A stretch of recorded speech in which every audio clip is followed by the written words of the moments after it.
Hello students, कैसे हैं आप सब। आई होप आप बहुत अच्छे होंगे। तो चलिए आज शुरू करते हैं बिजनेस का फर्स्ट चैप्टर, जिसका नाम है nature and significance of management. जैसा कि बच्चों आप जानते हैं कि किसी भी बिजनेस को रन करने के लिए, किसी भी बिजनेस को चलाने के लिए उस बिजनेस के अंदर जो मैनेजमेंट की टीम होती है वो बहुत ज्यादा इंपॉर्टेंट होती है, वो बहुत इंपॉर्टेंट रोल प्ले करती है। किसी भी आप एक छोटे से छोटे फंक्शन को भी देखें तो कोई इवेंट भी अगर होता है हमारी फैमिली में तो उसको भी मैनेज करना पड़ता है। एक शादी का प्रोग्राम कितने अच्छे तरीके से मैनेज करना पड़ता है तब जाके वो होता है। कोई भी एक इवेंट है उसको हमें मैनेज करना पड़ता है तभी जाकर के वो इवेंट हो पाता है। उसी प्रकार से बड़ी बड़ी कंपनियों को भी मैनेज करना पड़ता है तभी जाकर के वो सही ढंग से काम कर पाती हैं, जो ऑब्जेक्टिव है वो अचीव हो पाते हैं। इसलिए किसी भी बिजनेस में मैनेजमेंट बहुत इंपॉर्टेंट है। तो हम ये चैप्टर शॉर्ट में इंपॉर्टेंट पॉइंट के साथ कवर करने वाले हैं, तो ध्यान से देखिएगा। हम ज्यादा डिटेल में नहीं जाएंगे, पर जो हमारे एग्जाम के पॉइंट ऑफ व्यू से जरूरी है वो चीजें कवर करेंगे। तो अगर हम आगे बढ़ें और देखें तो सबसे पहले आता है मीनिंग ऑफ मैनेजमेंट, कि आखिर मैनेजमेंट का मतलब क्या है। तो मैनेजमेंट का मीनिंग क्या है? Defined as a process of getting things done. ये एक प्रोसेस है। प्रोसेस क्या होती है? प्रोसेस हर वो चीज होती है जिसमें स्टेप बाय स्टेप काम होता है, पहले ये फिर ये फिर ये। तो ये एक प्रकार की क्या है? प्रोसेस है। तो define as a process of getting things done. Getting things done, दूसरों से काम करवाना है। Done with the aim of achieving goals effectively and efficiently, ताकि हम गोल्स को इफेक्टिवली और एफिशिएंटली अचीव कर सकें। अभी इफेक्टिवली और एफिशिएंटली क्या है उसे भी हम जल्दी समझेंगे अगली स्लाइड में, तो ध्यान से देखिएगा। अगर हम आगे चले तो प्रोसेस का मतलब क्या होता है?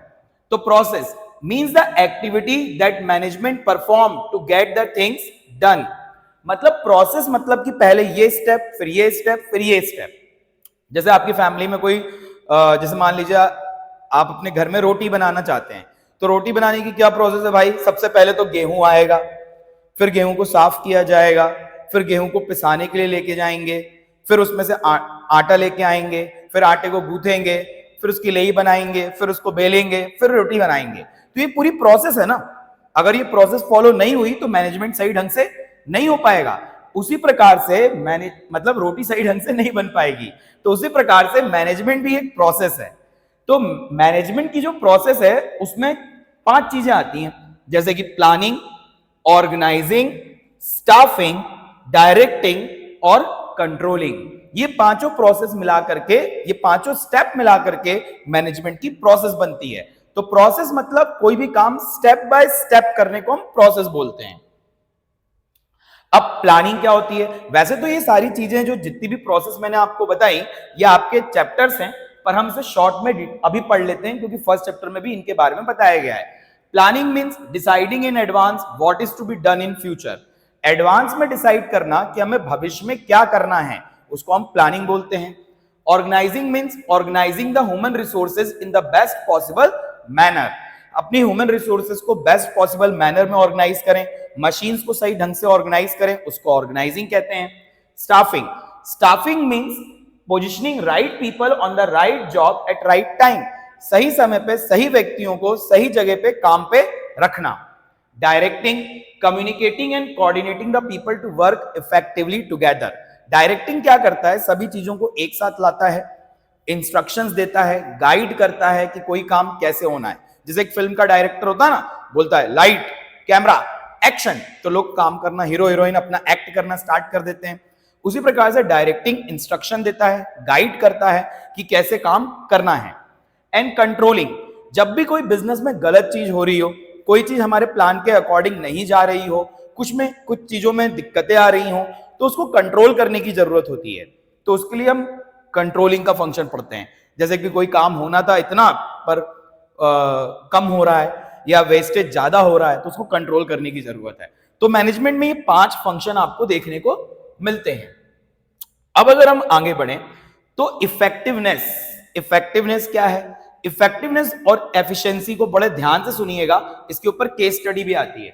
Effectiveness means concern with doing the right task and achieving goal, doing the things right things, effectiveness का मतलब है कि किसी भी काम को सही ढंग से करना, है ना, राइट टास्क को करना ताकि हम गोल्स को अचीव कर सकें। Efficiency means doing the task correctly and with minimum cost, material, equipment and person required. Efficiency का मतलब है किसी भी काम को करना with minimum cost, minimum material, minimum equipment, minimum persons required, मतलब कम से कम खर्चे में काम को करना। डूइंग थिंग्स राइटली, काम को राइट तरीके से करने को बोलते हैं एफिशिएंसी। उसके बाद इफेक्टिव बट नॉट एफिशिएंट, तो ध्यान से सुनिएगा, मैंने आपको बोला ना कि बहुत इंपॉर्टेंट है, इस पे केस स्टडी आती है, तो एक एग्जांपल की मदद से समझते हैं कि क्या लिखा हुआ है। Suppose a company target production is 5000 units in a year. एक कंपनी का टारगेट प्रोडक्शन था 5000 यूनिट्स एक साल का, 5000 यूनिट बनाना चाहती थी। To achieve this target the manager has to operate on double shift. Manager को डबल शिफ्ट पे काम करना पड़ रहा था due to power failure most of the time, क्योंकि पावर फेलियर हो जाता था बिजनेस में। The manager is able to produce 5000 units but at a higher production cost. तो मैनेजर ने 5000 यूनिट्स तो बना लिए, मतलब काम तो कंप्लीट कर दिया, पर कॉस्ट ज्यादा लग गई। In this case the manager was effective, क्योंकि देखो उसने टाइम पे काम तो कंप्लीट कर लिया, तो वो इफेक्टिव तो है, बट नॉट सो एफिशिएंट, पर वो एफिशिएंट नहीं है क्योंकि उसने पैसा ज्यादा लगा दिया। Since for the same output more labour cost ज्यादा लग गई, इलेक्ट्रिसिटी कॉस्ट ज्यादा लग गई, ज्यादा इनपुट्स का इस्तेमाल हो गया, तो खर्चा बढ़ गया। काम टाइम पे होना इफेक्टिवनेस है ना, और कम पैसे में होना एफिशिएंसी। अब यहां क्या हो रहा है कि काम तो हो गया पर पैसे ज्यादा लग गए, तो आप इफेक्टिव तो हो पर एफिशिएंट नहीं हो। एफिशिएंट बट नॉट इफेक्टिव का एग्जांपल ले लीजिए। बिजनेस में concentrate more on producing goods with fewer resources, that is cutting down the cost but not achieving the target production. कई सारे बिजनेस क्या करते हैं कि अपनी कॉस्ट को कम कर लेते हैं, लेबर कम लगाते हैं, रॉ मटेरियल कम लगाते हैं, पर उसके कारण वो अपना टारगेट अचीव नहीं कर पाते, सामान बना नहीं पाते। अब इससे क्या दिक्कत है, खर्चा तो कम लग रहा है पर आपका टारगेट ही कंप्लीट नहीं हो पा रहा है टाइम पे, टाइम ज्यादा लग गया आपको सामान बनाने में, तो ये भी एक दिक्कत है। Due to which the goods do not reach the market and hence the demand for them declines and competitor enter the market. This is a case of efficient but not effective since the good do not reach the market. आपका good market में पहुंच ही नहीं पाया time पे, आपने कम खर्चा लगाया, आप एफिशिएंट तो हो पर इफेक्टिव नहीं हो क्योंकि आपने काम टाइम पे कंप्लीट नहीं किया। अब केस स्टडी देख लीजिए। फॉर एग्जांपल मान लीजिए कि यहाँ पे एक बॉस है, वो बोल रहा है, ये मोना है, उनकी सेक्रेटरी होंगी या उनकी काम करने वाली वर्कर है, तो बॉस ने बोला your this month sales target is 2 crore, sales person है। इन्होंने बोला यस बॉस, ठीक है, इस महीने का टारगेट कितना है, 2 करोड़ की सेल का टारगेट है, तो इन्होंने बोला यस बॉस। अब ग्रेट, इन्होंने कहा great, I have made the sales but in 35 days. इन्होंने सेल्स तो करी पर कितने दिन में करी, 35 डेज में, तो इन्होंने टाइम ज्यादा ले लिया। तो इसका मतलब ये हो गया कि इन्होंने काम तो कंप्लीट किया पर समय ज्यादा लग गया, तो ये इफेक्टिव नहीं है। इफेक्टिव का मतलब क्या होता है, टाइम पे काम कंप्लीट करना। Hey Mona you are efficient but not effective, आप एफिशिएंट हो पर इफेक्टिव नहीं हो क्योंकि आपने काम टाइम पे कंप्लीट नहीं किया। आई होप कि आपको इफेक्टिवनेस और एफिशिएंसी ढंग से समझ में आ गई होगी क्योंकि इससे केस स्टडी आती है। अब डिफरेंस है, एम्फेसिस, डूइंग राइट थिंग्स करना, doing right things rightly. Efficient का मतलब है चीजों को सही तरीके से करना। इफेक्टिवनेस फोकस करता है गोल अचीवमेंट पे कि कैसे भी करके हमारा गोल अचीव हो जाए। एफिशिएंट फोकस करता है इनपुट आउटपुट रिलेटेड, मतलब कम इनपुट लगाना है, ज्यादा आउटपुट बनाना है। Focus completing the task on time. Effectiveness focus कर रहा है कि काम को टाइम पे कंप्लीट करना है, no matter whatever the cost चाहे कितनी भी लग जाए। एफिशिएंट फोकस कर रहा है completing the task with minimum cost, optimum utilisation of resources and in a cost effective manner. Efficient बात करता है कि कम से कम खर्चे में काम हो जाए। प्रॉब्लम, एक प्रॉब्लम सुन लीजिए क्योंकि इसके ऊपर केस स्टडी आती है बेटा इफेक्टिवनेस और एफिशिएंसी पे, तो हमें ये क्लियर होना चाहिए। Hero limited target is to produce 10,000 shirts per month at a cost of 150 per shirt. The production manager could achieve this target at a cost of 160 per shirt. Do you think the production manager is effective?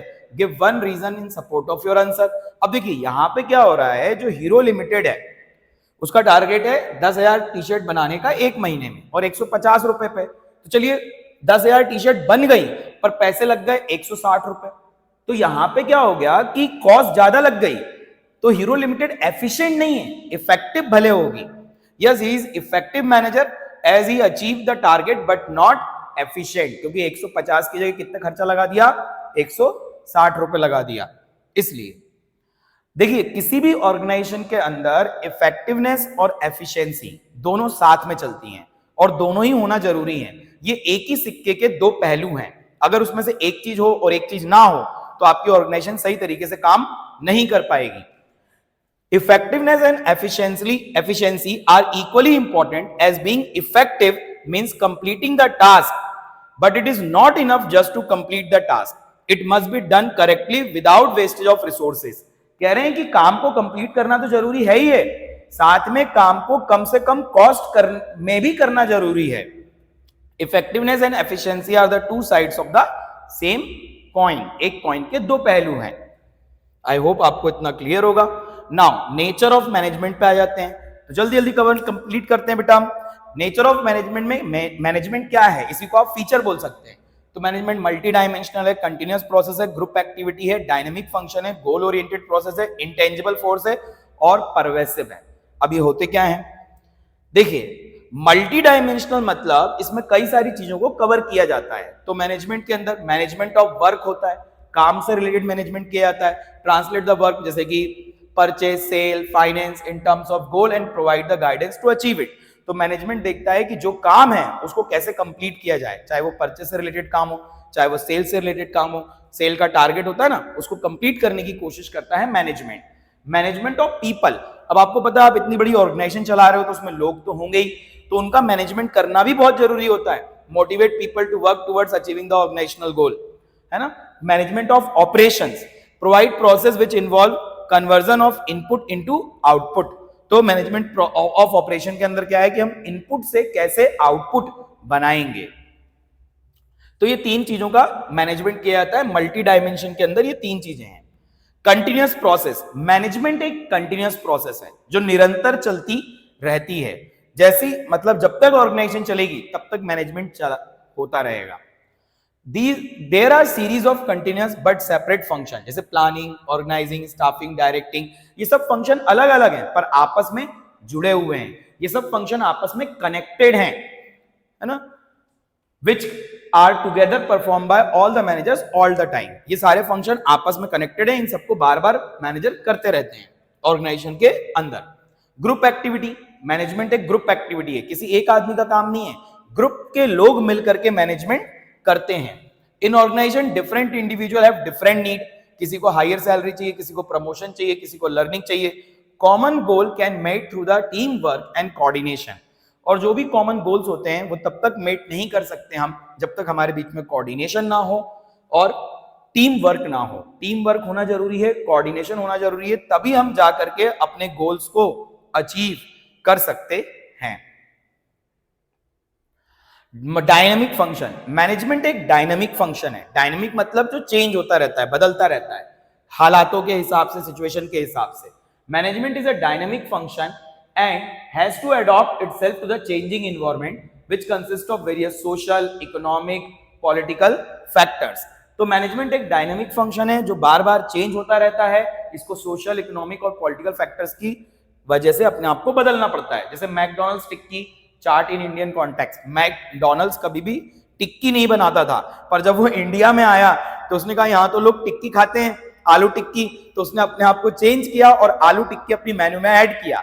तो देखिए इसे कहते हैं dynamic, वरना अगर आप dynamic नहीं होगे तो टूट जाओगे, बिखर जाओगे। तो हालातों के हिसाब से हमें अपने आप को चेंज करना होता है। तो मैनेजमेंट ये भली बात ही कर लेता है। गोल ओरिएंटेड प्रोसेस, मैनेजमेंट एक गोल ओरिएंटेड प्रोसेस है जिसमें हम गोल को अचीव करने के लिए काम करते हैं। भाई इतने मैनेजमेंट की टीम लगाने का क्या फायदा अगर हमारा गोल ही अचीव ना हो। तो management always aims to achieve certain organisational goal. Efforts of different individual in the organization are directed towards achieving these goals. Goals को हासिल करने के लिए हम लोगों के efforts को लगाते हैं।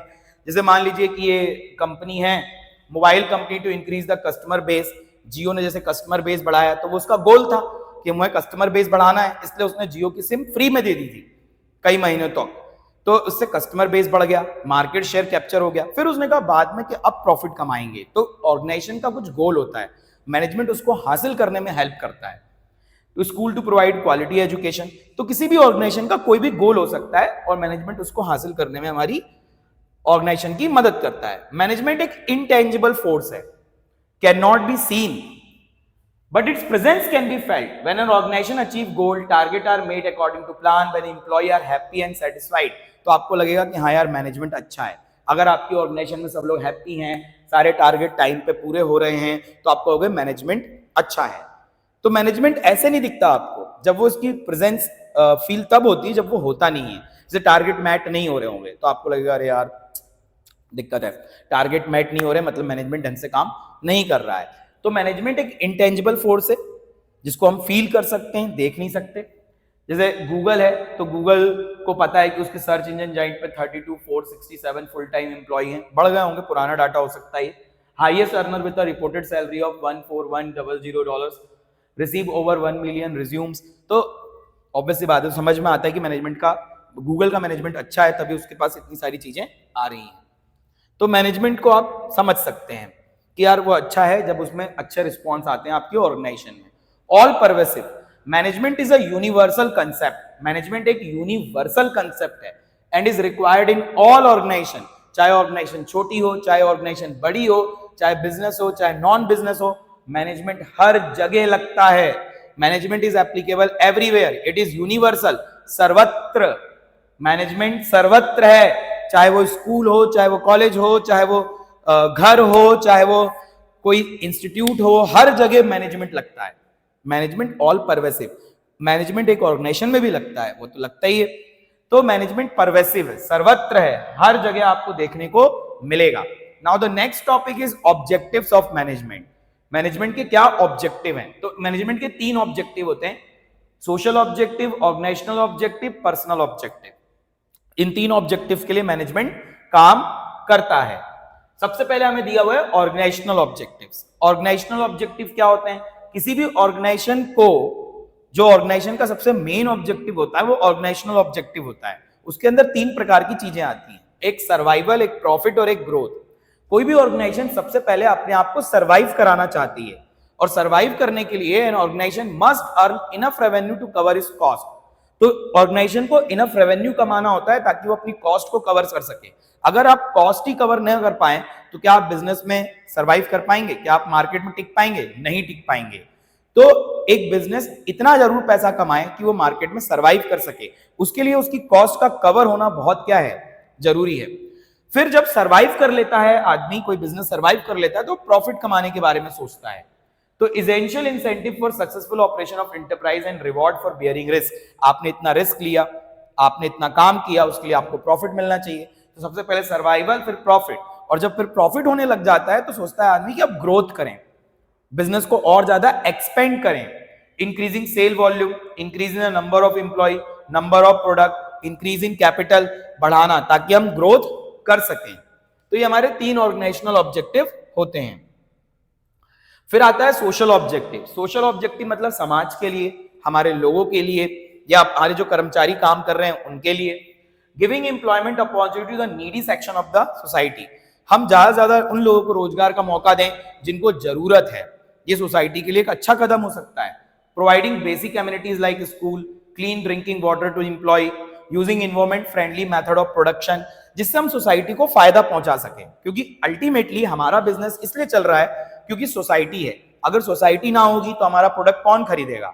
इसलिए हमें सोसाइटी के लिए भी कुछ ना कुछ करना चाहिए। ये होता है सोशल ऑब्जेक्टिव। उसके बाद आता है आपका पर्सनल ऑब्जेक्टिव। पर्सनल ऑब्जेक्टिव कर्मचारियों से रिलेटेड होता है, हमारे इंप्लॉय जो ऑर्गेनाइजेशन में काम कर रहे हैं उनसे रिलेटेड होता है। तो personal objective, giving the employ training, development, personal growth, good working environment, peer recognition, self respect.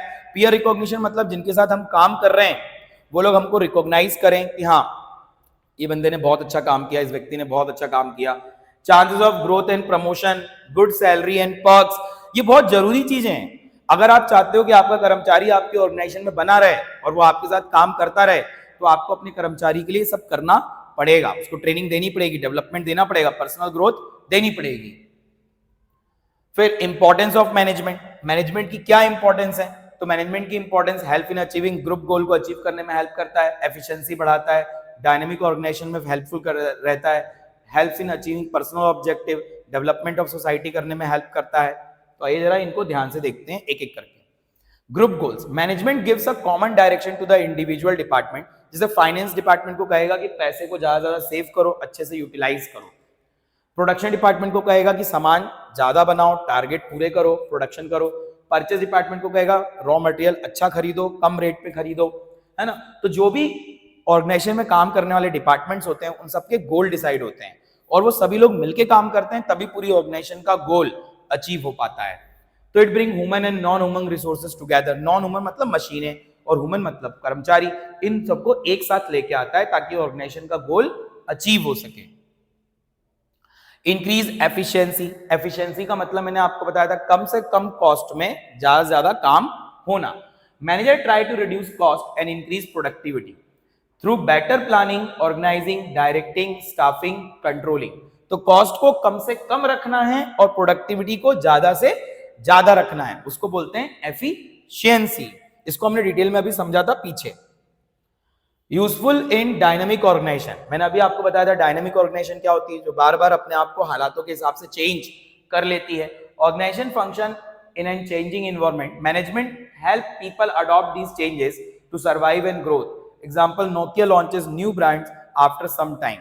देखिए नोकिया आपको पता है उसकी केस स्टडी मैं आपको बताता हूं। इंडिया में नोकिया बहुत फेमस ब्रांड हुआ करता था, हर घर में आपको एक नोकिया का मोबाइल मिल जाया करता था पहले के जमाने में।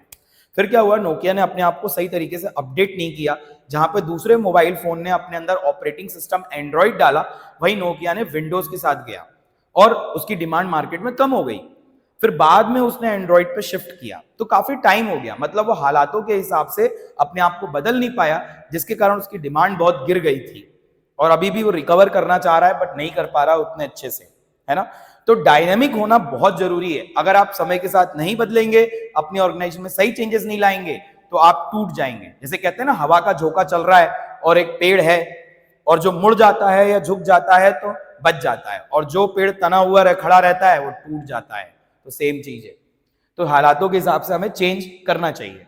Employ generally resist to change, भाई कई बार क्या होता है ना, कर्मचारी रेजिस्ट करते हैं, उनको चेंज पसंद नहीं है, तो उनको समझाना पड़ता है, बताना पड़ता है कि भैया चेंज आपके लिए अच्छा है, आपके लिए फायदेमंद है, आपके करियर को ग्रोथ देगा, तब जाकर के वो चेंज अडॉप्ट करते हैं। ये काम मैनेजमेंट का होता है। Enhance personal objective through motivation and leadership, the management help individual growth, better remuneration through team spirit, cooperation, commitment.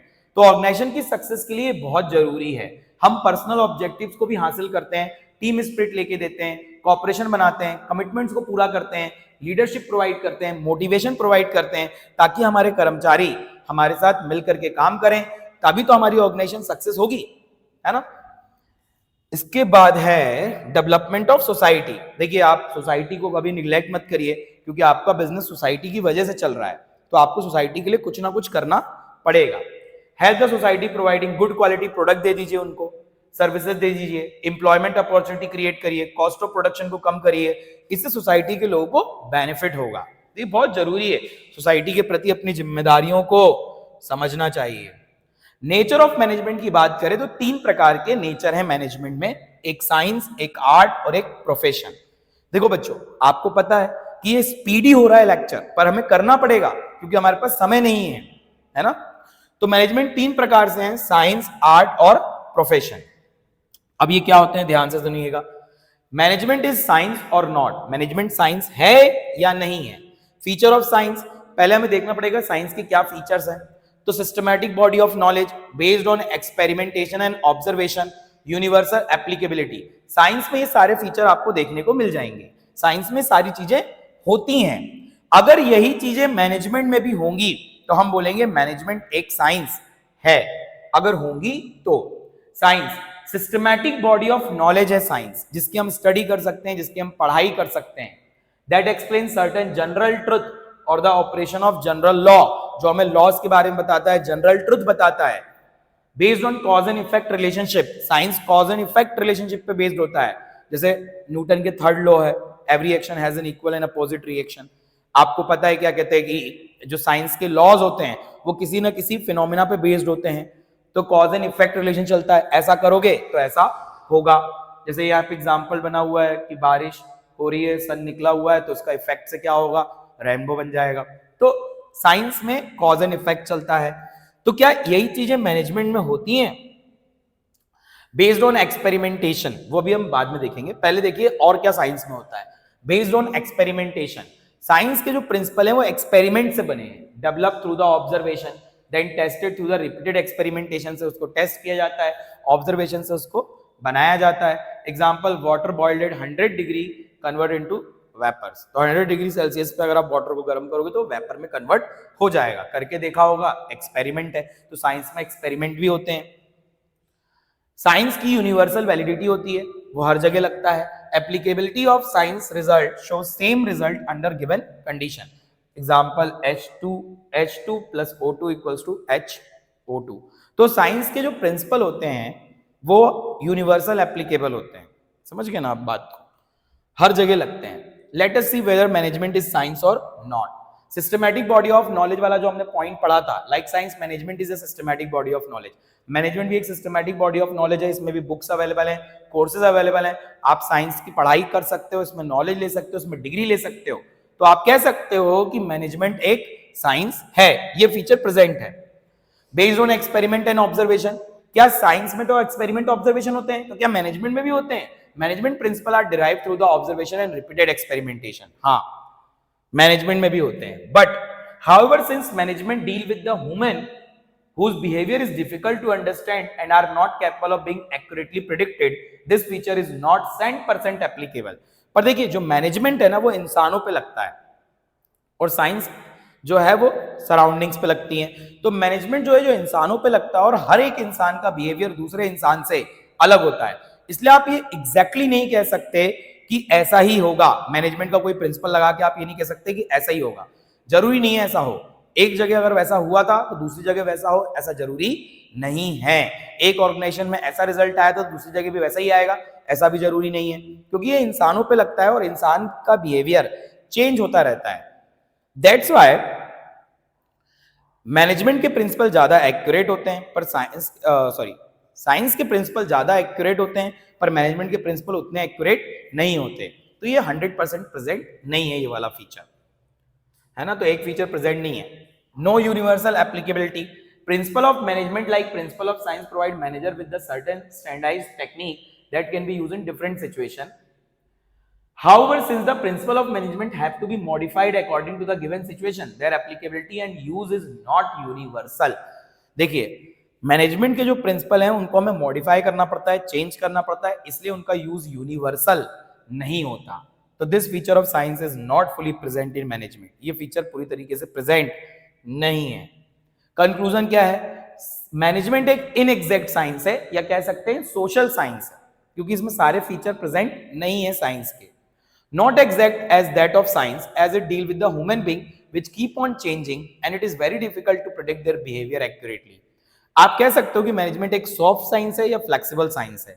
Its theory principle are produce different result at different time and therefore it is behavior science।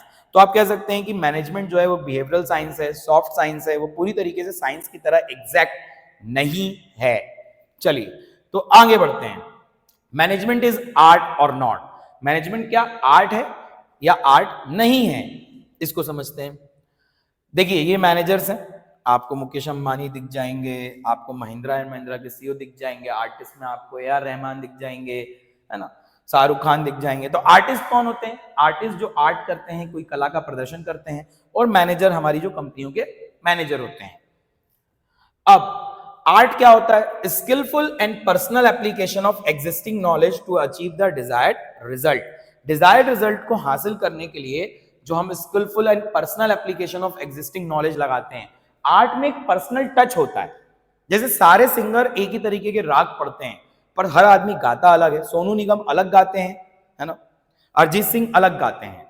Her painter एक ही तरीके से painting सीखता है, लगभग basic same रहते हैं, पर हर painter अलग अलग पेंटिंग करता है, अलग अलग क्वालिटी की पेंटिंग करता है। ऐसा क्यों है? एक्चुअली में ऐसा इसलिए है क्योंकि आर्ट में पर्सनल एप्लीकेशन होती है। आदमी आर्ट में अपनी खुद की कला या अपना खुद का टच देता है, तो आर्ट में एक यूनिकनेस होती है ना। सर डांसर है, सिंगर है, गिटारिस्ट होते हैं। फीचर्स ऑफ आर्ट क्या है? Existence of theoretical knowledge. Art में भी थियोरेटिकल नॉलेज होता है क्या? हाँ, आर्ट में भी थियोरेटिकल नॉलेज होता है। Personalise application of personal knowledge. Personal knowledge को हम लगाते हैं उसमें। पर्सनल नॉलेज मतलब हमारा खुद का knowledge. Based on practice and creativity. Art practice और क्रिएटिविटी पे बेस्ड होता है। एग्जिस्टेंस ऑफ थियोरेटिकल नॉलेज की हम बात करें तो art is based on existence of some theoretical knowledge of concept and principle. Art जो है वो थियोरेटिकल नॉलेज पे बेस्ड है, उसके अंदर भी कुछ कंसेप्ट हैं। कई लोग सोचते हैं कि क्या सिंगिंग करने के लिए भी किताबें पढ़नी पड़ती हैं, क्या डांसिंग करने के लिए भी कोई थियोरेटिकल क्लास लगती है? बिल्कुल लगती है, उसमें भी बुक्स हैं, उसमें भी डिग्री ले सकते हैं आप, उसमें भी आप कोर्सेज कर सकते हैं। तो आर्ट में भी पढ़ाई होती है भाई साहब। लिटरेचर ऑन डांस और music is widely recognised and can be learn. तो इसमें लिटरेचर अवेलेबल है, बुक्स अवेलेबल हैं जिसको आप सीख सकते हो, पढ़ सकते हो। तो आर्ट में भाई किताबें होती है ना। जो लोग आर्ट लेने वाले हैं उनको मैं बता रहा हूं। एवरीवन फिर लिखा है application of personal skill. Art में ना एक बहुत खास बात है, इसमें ना आदमी की पर्सनल स्किल लगती है। मतलब आप अपनी पर्सनल स्किल लगा सकते हो आर्ट के अंदर। अब जैसे मान लीजिए कि सोनू निगम गाएंगे तो वो अलग गाएंगे, अरिजीत सिंह गाएंगे तो वो अलग गाएंगे। उनका खुद का अपना क्या है, तरीका है सिंगिंग करने का। तो उनका पर्सनल एप्लीकेशन तो है, पर्सनल टच तो है उसके अंदर। तो आर्ट में ऐसा होता है। Everyone apply the theoretical knowledge in his own way. Each artist has his own style approach towards his job. For example, two dancer, two actor will always differ in presenting their art. जैसे शाहरुख खान एक अलग तरीके के actor हैं, Aamir Khan mister perfectness ये अलग तरीके के एक्टर हैं। तो हर एक मतलब एक्टिंग की थ्योरेटिकल क्लास इनने एक जैसी पढ़ी है, पर एक्टिंग करते ये अलग अलग है। इनका खुद का एक स्टाइल है। तो आर्ट में यही होता है, based on practice and creativity. भाई साहब, आर्ट को परफेक्ट करने के लिए आपको प्रैक्टिस लगेगी, क्रिएटिविटी लगेगी। कई सारे सिंगर होते हैं, सुबह उठ के चालू हो जाते हैं सारे गामा ऐसे करके चालू हो जाते हैं, रियाज करते हैं भाई। मतलब कंटिन्यू आपको प्रैक्टिस करनी पड़ती है आर्ट के अंदर, रियाज करना पड़ता है या दूसरी चीजों की प्रैक्टिस करनी पड़ती है, तब एक आर्टिस्ट अपने काम में फाइन हो पाता है ना। Application of art need regular practice to do things creatively and skillfully. To become a good singer the person में not only be knowing different ragas, instruments, but different pitch, variety to use them appropriately. तो इसका मतलब art के अंदर हमें बहुत सारे practice की, क्रिएटिविटी की जरूरत होती है। Practice and creativity. Every artist has component of creativity which require intelligence, imagination, constant practice. तो क्रिएटिविटी की जरूरत है, जो भी मैंने लास्ट स्लाइड में आपको समझाया। Late us see whether management is art और नॉट। अगर मैं आर्ट के जो फीचर मैंने आपको बताया वो मैनेजमेंट में प्रेजेंट होंगे तो मैनेजमेंट भी एक आर्ट होगा। तो आइए देखते हैं।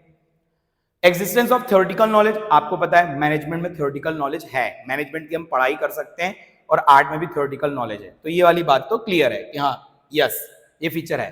Application of personal skill. हाँ भाई ये भी है। दो मैनेजर पढ़ाई एक ही जैसी करेंगे, दोनों मैनेजर्स ने एमबीए किया होगा, पर एक मैनेजर दूसरे वाले मैनेजर से अच्छा मैनेजमेंट कर सकता है ना। तो पर्सनल स्किल भी लगती है भाई। हाँ तो ये फीचर भी है। Two managers use same theoretical knowledge of management in totally different way, like two singers or two painters. Like in any art in management too, a manager apply his required knowledge in a personalized and unique manner. समझ गए बात को? तो आप अपने knowledge को personalise way में, unique way में लगा सकते हैं। तो वैसे हर मैनेजर अपने काम को यूनिक वे में, पर्सनलाइज वे में करने की कोशिश करता है। तो ये फीचर भी है। तीसरा है प्रैक्टिस एंड क्रिएटिविटी। क्या मैनेजमेंट में भी प्रैक्टिस एंड क्रिएटिविटी की जरूरत होती है? बिल्कुल जरूरत होती है। आर्ट में भी प्रैक्टिस एंड क्रिएटिविटी की जरूरत होती है। Based on continuous practice and creativity like any other art, manager after studying various situation formulate his own theory for use in given situation. Management अपनी खुद की थ्योरी बनाता है, मैनेजर अपने थ्योरीज बनाते हैं कि इस सिचुएशन से, इस पर्टिकुलर सिचुएशन से कैसे डील करना है। तो भाई प्रैक्टिस एंड क्रिएटिविटी तो लगती है। और देखिए आप मैनेजर जो होता है शुरू में शायद उतना अच्छा मैनेजमेंट ना करे, पर धीरे धीरे जब उसको एक्सपीरियंस मिलता जाता है, वो जब प्रैक्टिस करता जाता है, कई सारी ऑर्गेनाइजेशन में काम कर चुका होता है, तो बहुत अच्छा मैनेजर बन जाता है।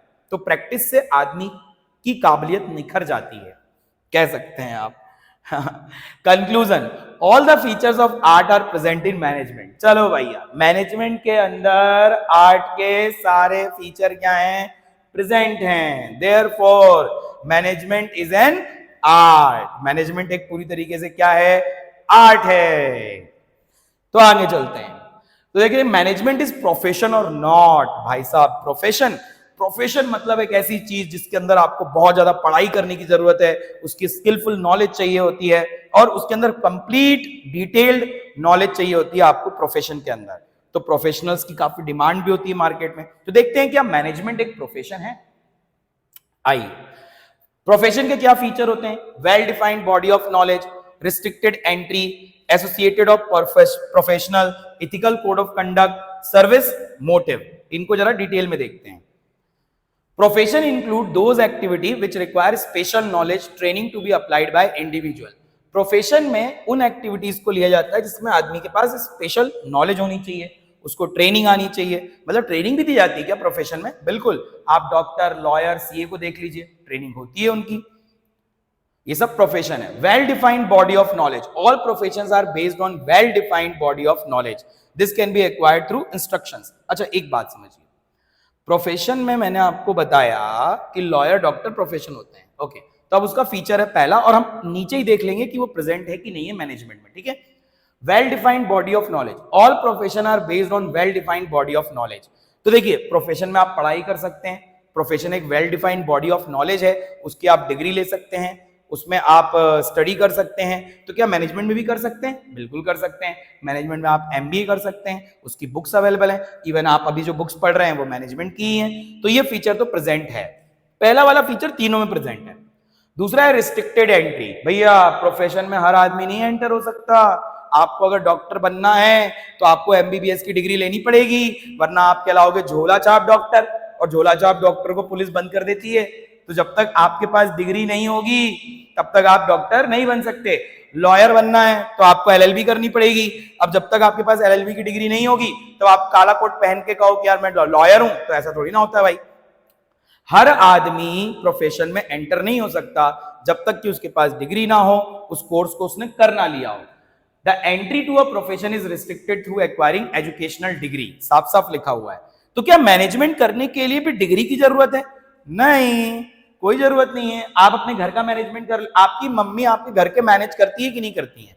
आपकी मम्मी आपके घर को मैनेज करती है ना? वो अलग बात है कि आपको प्रेजेंस फील नहीं होती।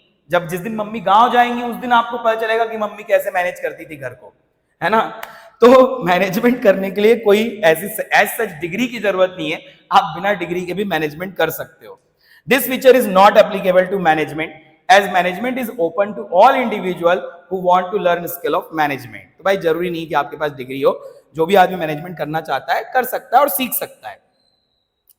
Association of professionals. अच्छा, एक बात समझिएगा, इसमें ना क्या होता है, प्रोफेशन के अंदर एक एसोसिएशन होती है इनकी, है ना?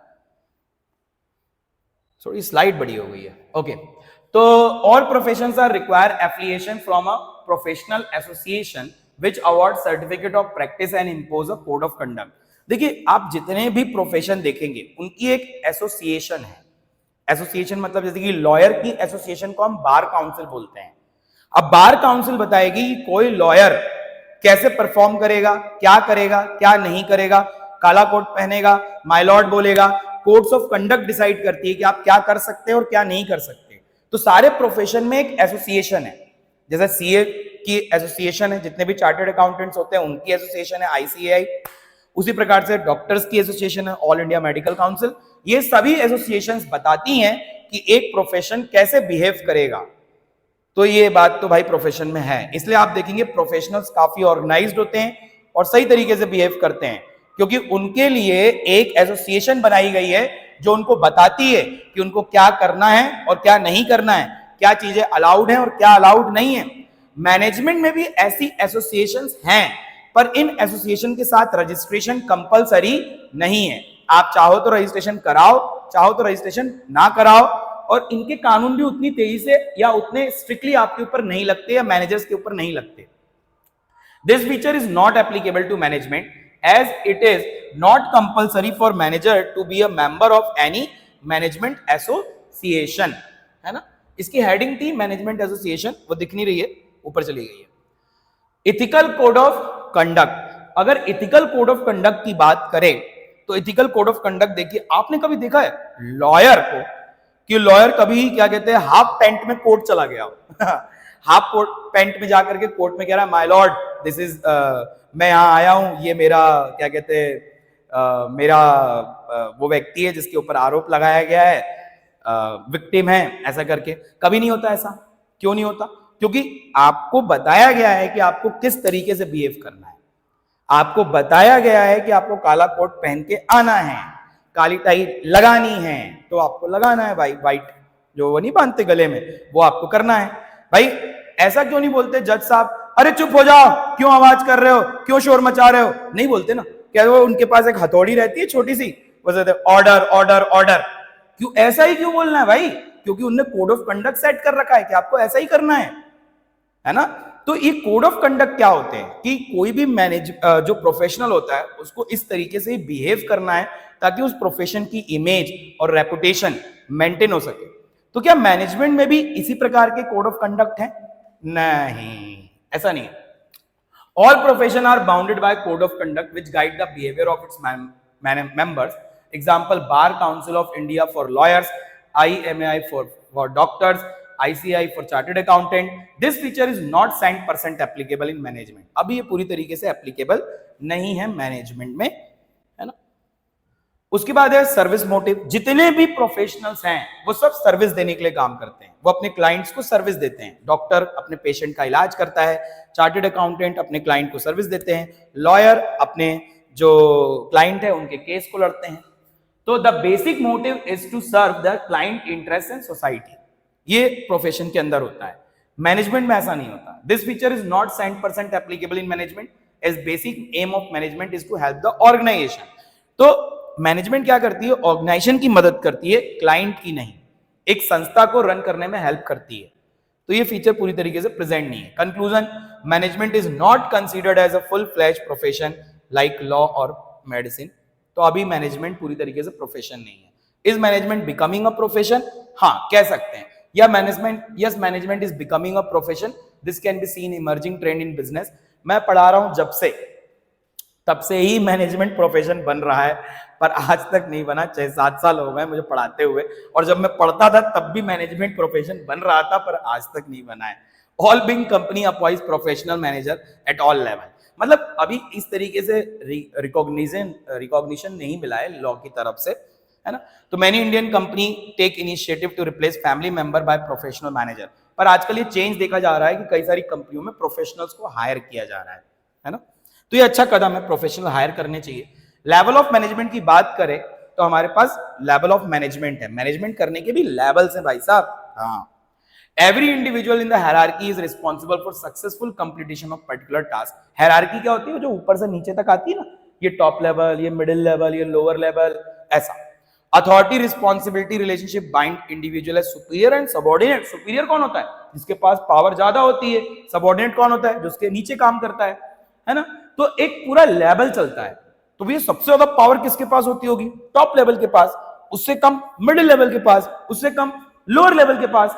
तो 3 लेवल होते हैं क्या? हाँ, 3 लेवल होते हैं। Give rise to a different level in an organisation. अब बच्चा देखो, मैं आपको क्या बताता हूं कि हमारे एग्जाम में ना कैसा क्वेश्चन आता है। मैंने कई बार क्वेश्चन देखा है कि वो लोग पूछते हैं कि यार फलाना आदमी है, जैसे कि रवि नाम का एक आदमी है, रवि नाम का आदमी है, वो प्रोडक्शन मैनेजर है।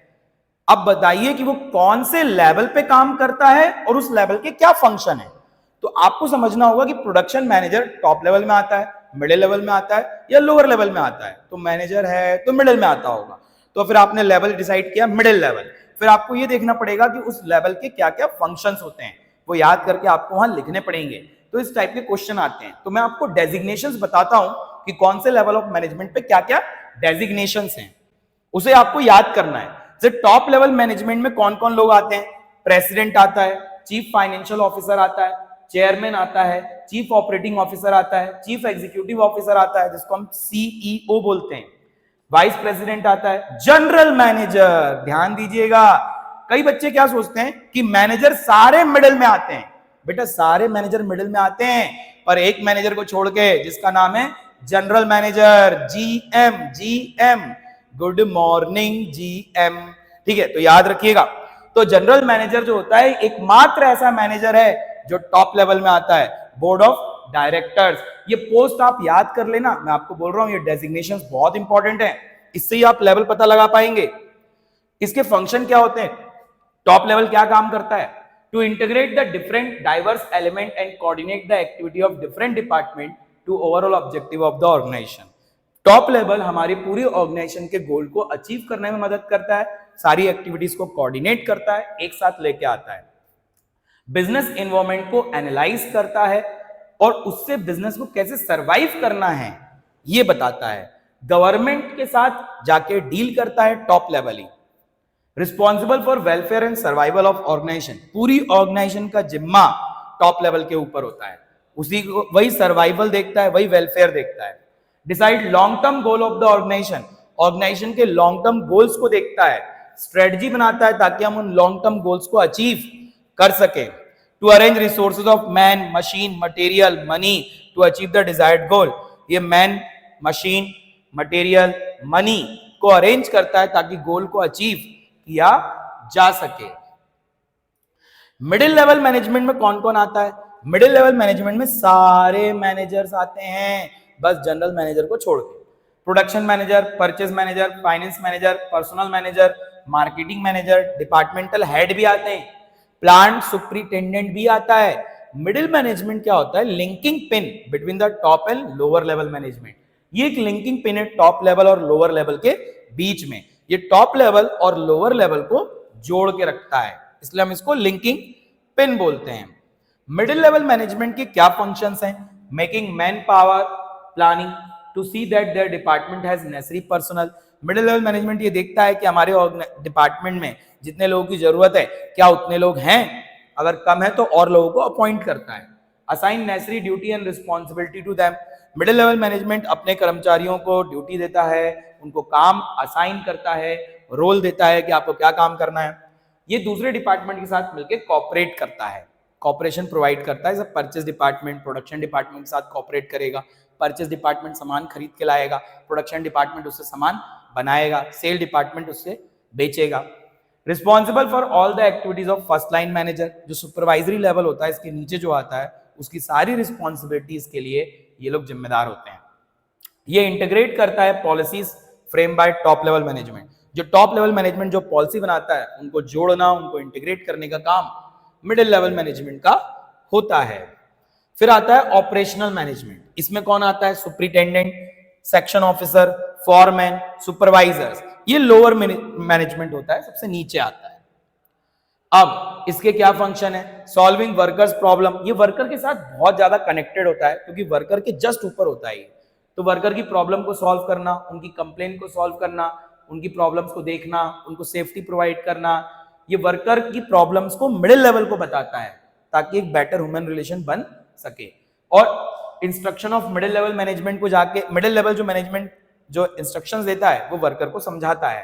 क्वालिटी ऑफ आउटपुट मेंटेन करता है, वेस्टेज ऑफ मटेरियल को मिनिमाइज करने की कोशिश करता है, स्टैंडर्ड्स को मेंटेन करता है।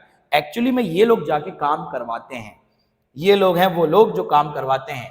फंक्शंस ऑफ मैनेजमेंट में planning, organising, staffing, directing, controlling, ये 5 फंक्शन होते हैं। जैसे हमारे हाथ की 5 उंगलियां होती हैं वैसे मैनेजमेंट के अंदर 5 फंक्शन होते हैं और यही आपके आगे चल के चैप्टर बनेंगे, पर हम इन्हें शॉर्ट में, अभी मैंने आपको पहले भी समझाया था कि ये क्या होता है, तो इसको स्किप करते हैं क्योंकि मैं आपको पहली स्लाइड में समझा चुका हूं। अगर आगे बढ़े तो आता है कोऑर्डिनेशन। कोऑर्डिनेशन से सवाल 100% आता है, बार बार पूछा जाता है। कोऑर्डिनेशन मतलब तालमेल बनाना। The process by which a manager synchronizes, synchronizes word याद रखिएगा, सिंक्रोनाइजेस याद कर लीजिए, सिंक्रोनाइजेस 2024 में भी इस वर्ड पे केस स्टडी आई थी। The activities of different department towards the achievement of common goal. Synchronise करना मतलब आपस में लेके आना, जोड़ना, अलग अलग डिपार्टमेंट को जोड़ा जाता है आपस में ताकि मिल करके काम हो सके। अब आप बात को समझिए, अगर परचेज मैनेजर सही रॉ मटेरियल लाएगा नहीं, परचेज डिपार्टमेंट सही रॉ मटेरियल लाएगा नहीं, तो प्रोडक्शन डिपार्टमेंट प्रोडक्शन कैसे करेगा? और प्रोडक्शन डिपार्टमेंट अगर प्रोडक्शन नहीं करेगा तो सेल डिपार्टमेंट बेचेगा कैसे? ये सब आपस में कनेक्ट होना बहुत क्या है, जरूरी है। तो आप बात को समझिए, it binds all the other function of management, ये बाकी सारे फंक्शंस को बाइंड करता है, जोड़ के रखता है। कोऑर्डिनेशन एसेंस ऑफ मैनेजमेंट है, मैनेजमेंट के लिए सबसे जरूरी चीज है कोऑर्डिनेशन। कोऑर्डिनेशन होना बहुत जरूरी है, नहीं तो मैनेजमेंट कर पाना बहुत मुश्किल हो जाएगा। It is the function of correlating and integrating the diverse goal and activity in the organizational process, goals को, एक्टिविटीज को इंटीग्रेट करना, जोड़ना। Coordination is needed in all management function, coordination हर जगह नीडेड है, इजेंस है। Coordination harmonize individual goal and organizational goal, coordination individual के goal को ऑर्गेनाइजेशन के गोल के साथ जोड़ता है। Coordination is like a thread, coordination is like a thread, एक धागा है, धागा। कोऑर्डिनेशन क्या है? एक धागा है। जैसे एक धागा माला के मोतियों को बांध के रखता है, उनको बिखरने नहीं देता, उसी प्रकार से कोऑर्डिनेशन है, वो भी लोगों को बांध के रखता है, डिपार्टमेंट को बांध के रखता है ताकि वो बिखर ना जाएं। Which tie all the activity to ensure continuity in the working of the organization। तो ये देखिए माला जैसे जोड़ के रखती है ना, वैसी कोऑर्डिनेशन भी लोगों को जोड़ के रखता है। कोऑर्डिनेशन के नेचर क्या है? परवेसिव है, मैंने आपको बताया परवेसिव क्या होता है, सर्वत्र, जो हर जगह लगता है। ये सभी मैनेजर्स की रिस्पॉन्सिबिलिटी है। भाई मैं कोऑर्डिनेट कर रहा हूं, आप कोऑर्डिनेट नहीं कर रहे हो तो काम तो नहीं होने वाला, सबको एक साथ मिलकर कोऑर्डिनेट करना पड़ता है। ये लोगों के इंटरेस्ट को, ग्रुप एफर्ट को जोड़ता है, इंटीग्रेट करता है। ये कंटिन्यूअस प्रोसेस है जो लगातार चलती रहती है। इससे यूनिटी ऑफ एक्शन आता है। यूनिटी ऑफ एक्शन मतलब सब लोग मिलकर एक साथ काम करते हैं। डेलिब्रेट फंक्शन है, बहुत सावधानी से किया जाने वाला फंक्शन है। तो परवेसिव मैंने आपको बताया, required at all level of management, चाहे वो लोअर लेवल हो चाहे वो मिडिल लेवल हो, हर जगह कोऑर्डिनेशन की क्या है? जरूरत है, क्योंकि सारे डिपार्टमेंट आपस में जुड़े हुए हैं। सभी मैनेजर को कोऑर्डिनेशन करना पड़ता है, कोई एक आदमी कोऑर्डिनेट करेगा तो नहीं होगा, सबको मिलकर कोऑर्डिनेट करना पड़ता है। टॉप लेवल मैनेजर कोऑर्डिनेट करते हैं मिडिल लेवल के साथ, ताकि जो पॉलिसी बनाई गई है वो इंप्लीमेंट हो सके।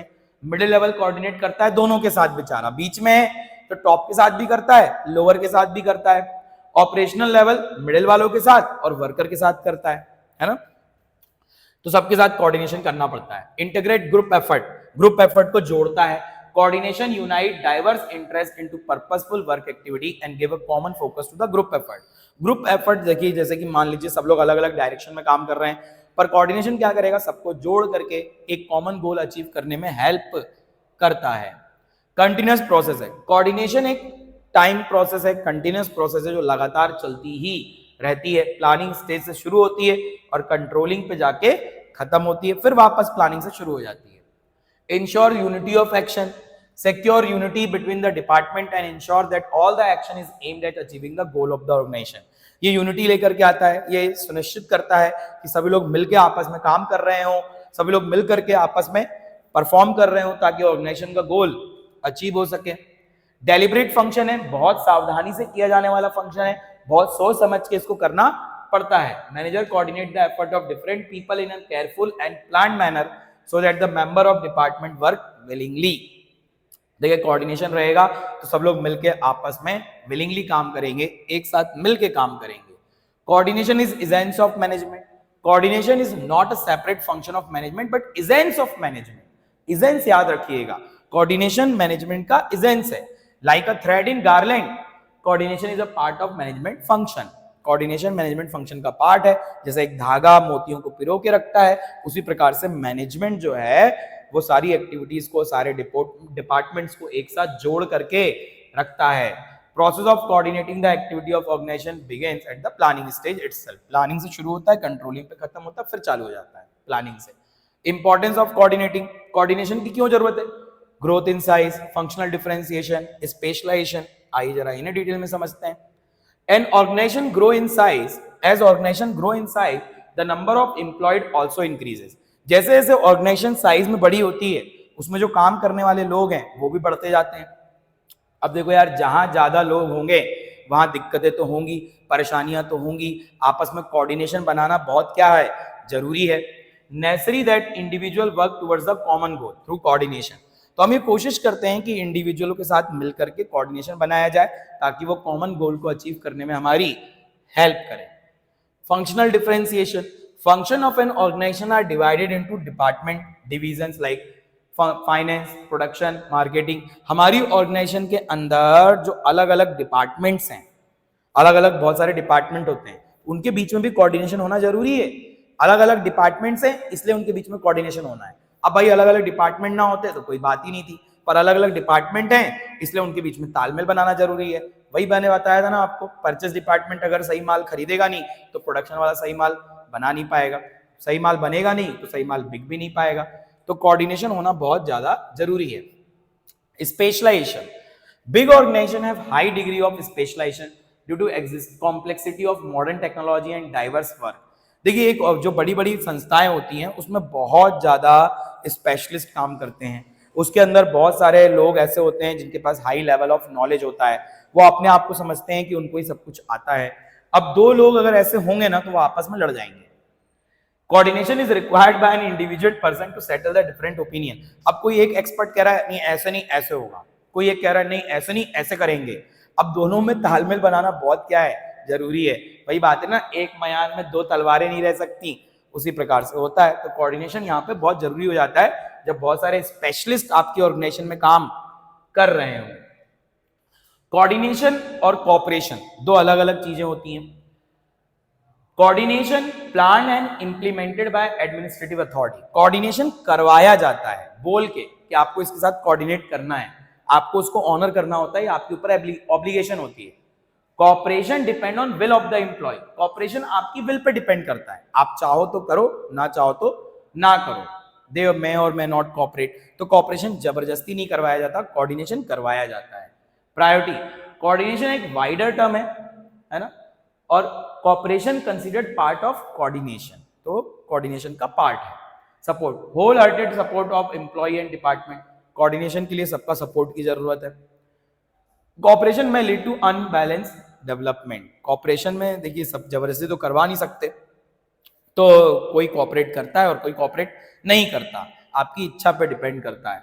Relationship, establish formal and informal relation, establish informal relation only. Coordination क्योंकि ऑर्गेनाइजेशन में कराया जाता है तो वहां पे फॉर्मल एंड इनफॉर्मल दोनों रिलेशन देखने को मिलते हैं, पर कॉपरेशन आदमी खुद से करता है इसलिए वहां पे इनफॉर्मल होता है। इनफॉर्मल मतलब कैजुअल, घरेलू कह सकते हैं, फॉर्मल मतलब ऑफिशियल। तो यहां पे होता है आपका चैप्टर खत्म।